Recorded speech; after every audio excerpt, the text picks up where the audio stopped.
So,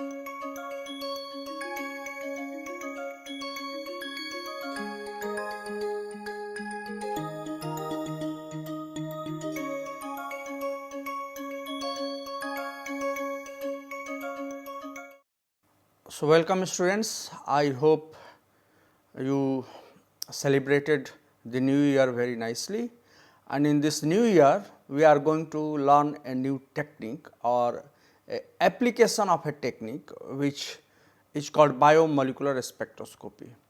So, in this course what I am going to teach you some concept, some biomolecular techniques and lots of application of those biomolecular techniques where are we going to use those for studying the biomolecules.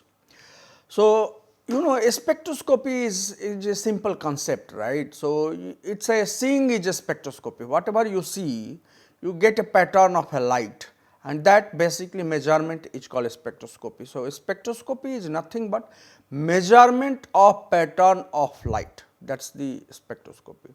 So, when we see, we perceive the world via interaction of the visible lights with our receptor. How we can see orange is orange and apple is red, that because we see different patterns of the colors that can emerge.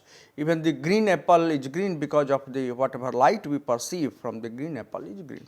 So, seeing is a spectroscopy, and it is a very simple concept of measurement of light pattern by a technique or by some instrument, that is a spectroscopy, right. So, see what are the lights? If you look at visible lights, there are 7 colors and 7 components of color that we know all the way in VIBGYOR from violet to red.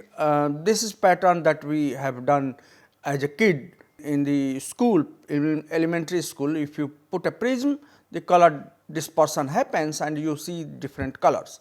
That is the light, and when it passes through some object, this light can be absorbed, reflected, dispersed and whatever, and we measure that. Essentially that is the spectroscopy. So, basically this pattern of color was always perceived by the people, and that is why you see even in some of the Sanskrit sloka for praising the Surya, they say that Sapta Asva Rath Marudham.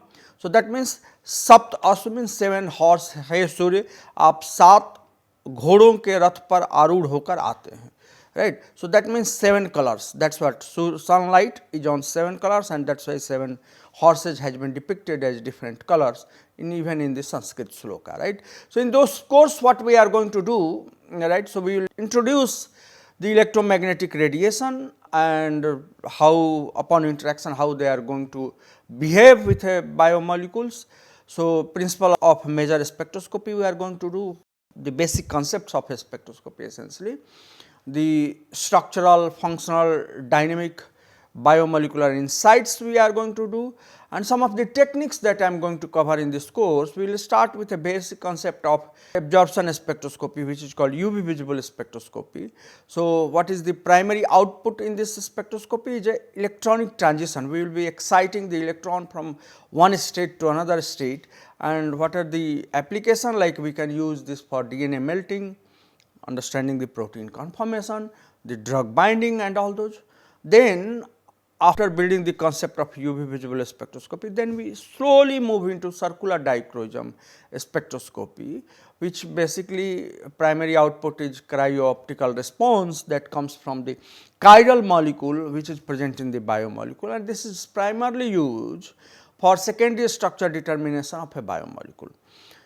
Thereafter, we move to the one of the most important and elegant technique called fluorescence spectroscopy. This is basically when the molecule or the electron goes to excited state, it has to come back to the ground state. So, emission based sensitivity, and this technique is used for measuring the protein dynamics, the ligand binding and many other applications that we have in the life cell and biophysics. And finally, I will move to the infrared spectroscopy, which basically exploits the vibrational level that is present in the biomolecules, and we use this for again secondary structure determination, protein folding, nucleic acid conformation and all those, right. So, in this course, after doing or exploring these techniques, what we are going to learn is understand the theoretical basis. What is the theoretical basis of these spectroscopic methods? How are we going to interpret the data which is emerging from the biomolecules, and how these techniques are going to be applied in structural biology, in diagnostic, in biophysics, in drug binding, drug screening and drug discovery phenomena, right. So, to briefly what we are going to do, we will start with a absorption spectroscopy. Here we are going to understand the light matter interaction, the basic concepts of Beer-Lemmer law, then Jablonski diagram, the red shift and blue shift happens because of the absorption, right, increase in polarity, decrease in polarity. The instrument that we are going to discuss here is a UV visible spectroscopy, and some of the biological application, as we said, DNA melting, the conformation of the DNA, the protein like a rhodopsin, and all those we are going to explore. In the next 2 weeks, I am going to capture essentially the circular dichroism spectroscopy. So, right, it depends upon the difference in the absorption of left handed and right handed circularly polarized light, and when a chiral molecule differentially absorbs this left handed and right handed polarized light, it gives some phenomena which we measure in the circular dichroism, and it is used for like a for getting the protein conformation like alpha helix, beta sheet, random coil, and you require a simple instrument which is called like a CD spectrometer, where you can measure the secondary structure elements, and we are going to use this technique to understand the protein folding, the molten globule state, or what kind of different conformation a protein takes. Similarly, we are going to use this technique for DNA conformation, right. So, A type of, B type of or G type of DNA, and of course, the protein aggregation or any even the biopharma application it has, understanding if aggregates are forming in the biopharmaceutical products. And then we will move to fluorescence spectroscopy. Basically, we will be explaining this photoluminescence, at what kind of emission occurs after relaxation, what kind of shifts happen when the light is emitted, and what are the environmental effect of those shifts on, like how polarity, rigidity and interaction shifts those emission.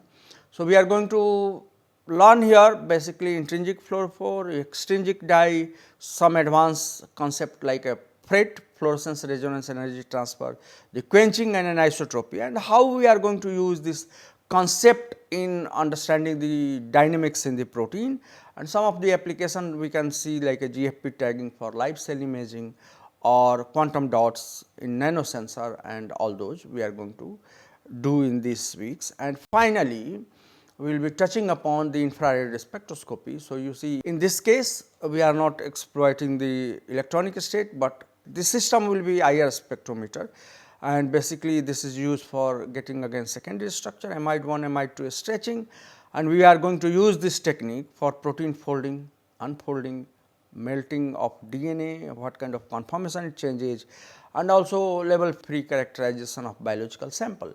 So, nowadays infrared based spectroscopy is even used in continuous manufacturing process to look at the product that is coming out from the bioreactor. So, it has a many wide application, and that is what we are going to do as we move in the course. So, essentially all these concepts that we are going to learn, we will be starting from basic, but it has a application not only for research, but also from the industrial point of view. Therefore, I invite the people who wants to learn the biomolecular spectroscopy for their research purpose, for their drug discovery purpose, also for biopharmaceutical application purpose. So, looking forward to have you in this course. I expect that you learn this course very well, keep asking the question, keep posting your query, and solve the assignments as we move forward in this course. Thank you very much, and looking forward to have you in the course. Thank you.